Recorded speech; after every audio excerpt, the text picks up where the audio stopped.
कांड में गौतम ऋषि महान तपस्वी और अहिल्या, इसको तो आप रामचरितमानस में जानते हैं, तो शिव पुराण में इसका अलग से वर्णन आए हैं। गौतम जी सुंदर प्रकार के अपने तप जब योग करते थे तो भगवान के लीला था। साल काटम इसमें सुना रहा हूं। वहां वर्षा नहीं हुआ, वहां वर्षा नहीं हुआ, उतना दूर में सब त्राही त्राही मच गए, वर्षा नहीं हुआ। तो सुंदर गौतम ऋषि और पत्नी के सहित अपने अहिल्या के सहित दोनों तप करने लगे। वरुण देवता की आराधना किया तो बहुत काल में वरुण देवता प्रकट हो गए और बोले कि ऋषि राज, काहे के लिए आप तपस्या कर रहे हैं, मेरे आराधना काहे के लिए कर रहे हो? मैं कौन से ऐसे बड़े देवता हूँ तो मेरे आराधना कर रहे हो? तब बोले आप जल के देवता हो, वर्षा करने वाले हो। तो कहे जल बरसा दीजिए। तो कहे मेरा बस नहीं चलता, भगवान शंकर के पास जाइए। तो कहे नहीं, भगवान शंकर के पास मैं नहीं जाऊंगा, आप जल के देवता हो, आप जल बरसाइए। पानी सब त्राहीमाम होकर के घर को छोड़ करके देश नगर भाग गए हैं। तो उस समय कहे ठीक है, हट करते हो तो एक हाथ गड्ढा हो, एक हाथ की औरत चौरस गड्ढा उसने खोदवाया। इसी पुराण में कथा है, पुराने में बहुत लंबा हो जाकर पढ़ने में, तो इसीलिए बता रहा हूं। तो उस समय गौतम ने एक हाथ के लंबा चौड़ा, एक हाथ के गड्ढा खने, उसने वरुण देवता जल बरसा दिया। भाई जितना फसल उपलाओ, खाओ पियो नहाओ करो, गांव बस्ती जितना भी हो। तो सुंदर जत्ता भागे थे छोड़ करके, गांव सब आकर के खेती करने लगे, नहाने धोने सब करे, लेकिन वह कुंड कभी नहीं खाली होता। तो दूसरे ऋषि लोग देखे, आप भी जानते हैं, अगर भजन में जाते होगा दूसरा क्या बोल दिया, फलाना किसकी यार उतना उतना बड़ा भक्तिन है, ऐसे भी गाने लगा देते। आओ वो बड़ा भक्तिन है बड़ा, वो तो भजन कीर्तन करते हैं, चलन मारते हैं, अपने तो कर नहीं पाते हैं, नहीं कर पाती है, दूसरे को भी देख नहीं पाती, उसको करने ही नहीं देती है। और उल्टा एक दूसरा बैठ करके और दूसरे उसके ऊपर लांछा लगाएंगे, लेकिन लांछा लगाने के जबरदस्ती उसका मुंह काला बताते हैं।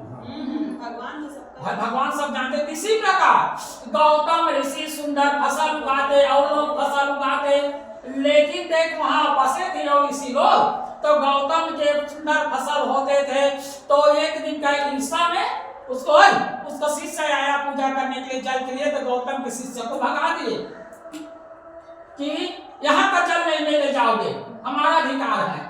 जाकर के गौतम ऋषि को बताए तो उसका पत्नी अहिल्या आए, ठीक है आप मत जाइए, मैं जाता हूँ जल लेने के लिए। जल लेकर के आती, उसका स्वामी गौतम ऋषि भगवान भोलेनाथ के पूजा अर्चना करते, सुंदर करते करते कुछ समय अहिल्या को भी डांट दिए।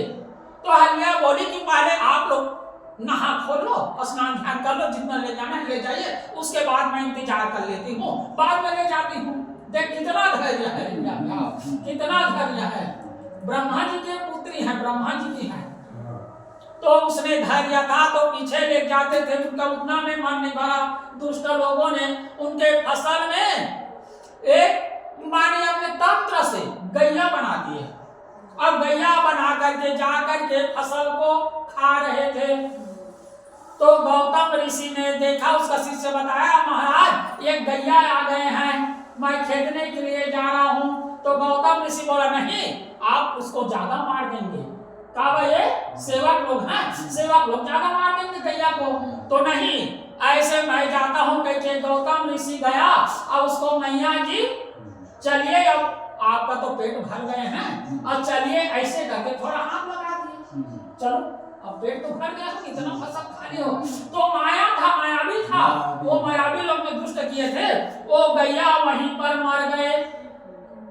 तो गैया मर जाते हैं ना, यहाँ तो हमें जानते, लेकिन हमारे देहात में अगर गैया को ऐसे थोड़ा सूती लगा दीजिएगा और मर जाएगा ना, 2 हफ्ते लग जाओगे, उसको बहुत घूमना पड़ता है, बहुत तीर्थ, बहुत जगह माने भिक्षा मांग करके भोजन करवाते हैं।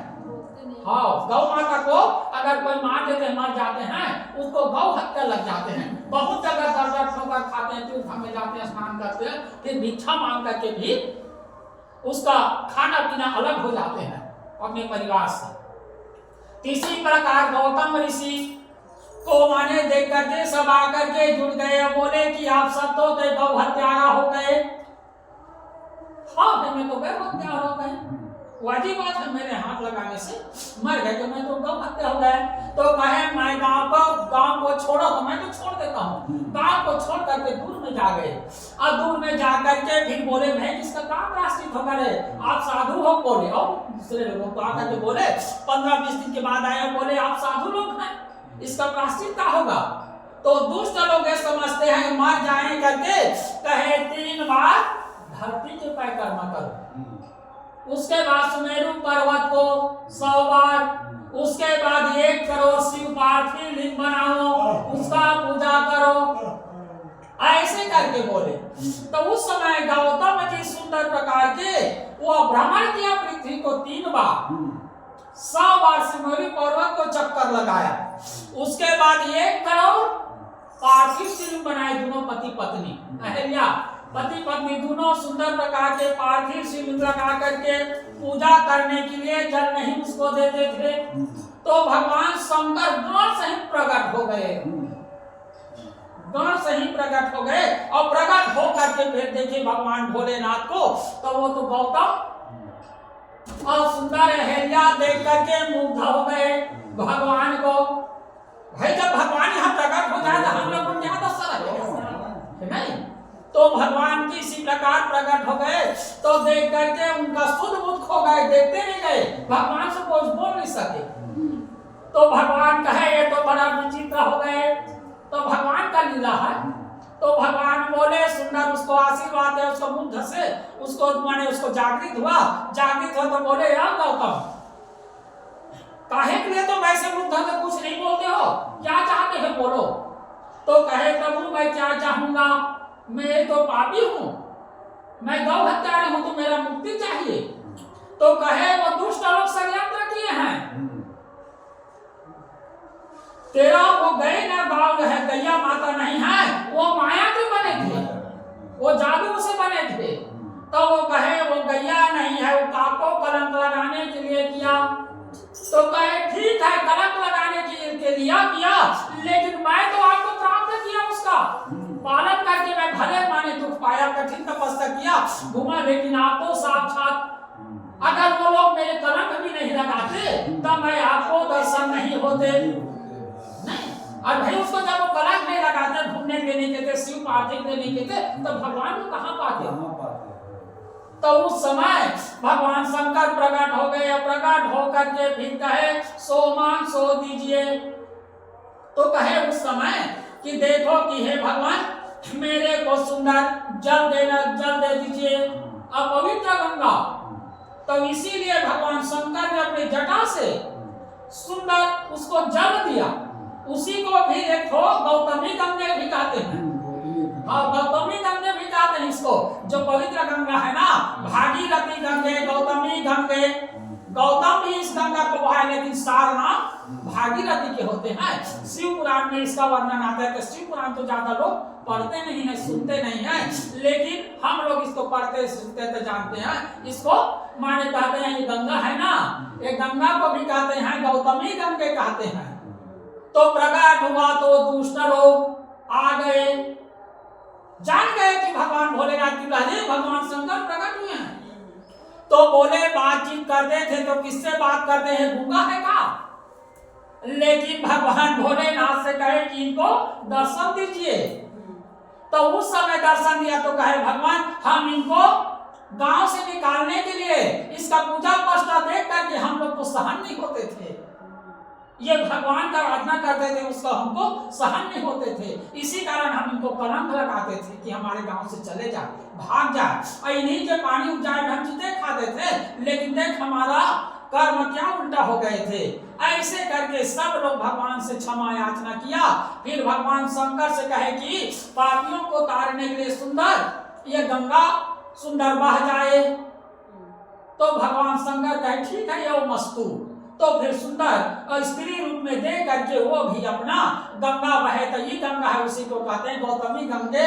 तो ये गौतमी गंगे बताता हूँ, अब ये गंगा है ना, ये 28वां कलयुग है। मैं बताता हूँ बार बार, स्त्री पुराण वर्णन आते हैं। ब्रह्मा अलग हुआ, अजी एक ब्रह्मा माने एक कल्प में, दूसरा कल्प में दूसरा ब्रह्मा विष्णु ऐसे होते हैं, तीसरा कल्प में और तीसरे होते हैं। तो कैसे होते हैं उसको माने हमारे यहाँ इलेक्शन लड़ते हैं। अभी आएगा इलेक्शन, आपके पास जाएगा, दीदी मेरे को वोट देना, भैया मेरे को वोट देना, चाहे उसका लायक नहीं रहे, लेकिन मैं ऐसे काम करूंगा, मैं ऐसे काम करूंगी। देखिए महिला लोग भी वो बोले और भले कुछ नहीं कर रहे, वोट देगा, लेकिन वहां सिलेक्शन होता है बैकुंठ में। काय सिलेक्शन होते हैं, यहाँ का पुण्य देखते हैं, यहाँ के पुण्य देखते हैं, कौन पुण्य अच्छा किया है, इसको ब्रह्मा बनाया जाए, इसको विष्णु बनाया जाए, इसको वरुण देवता बनाया जाए। उसीलिए उसी को सरस्वती, लक्ष्मी देवी, ऐसे नाना प्रकार की भी स्थितियों में बनाए जाते हैं। ऐसे होते हैं। तो गौतमी गंगे भी इसको कहते हैं। तो बोल उमापति महादेव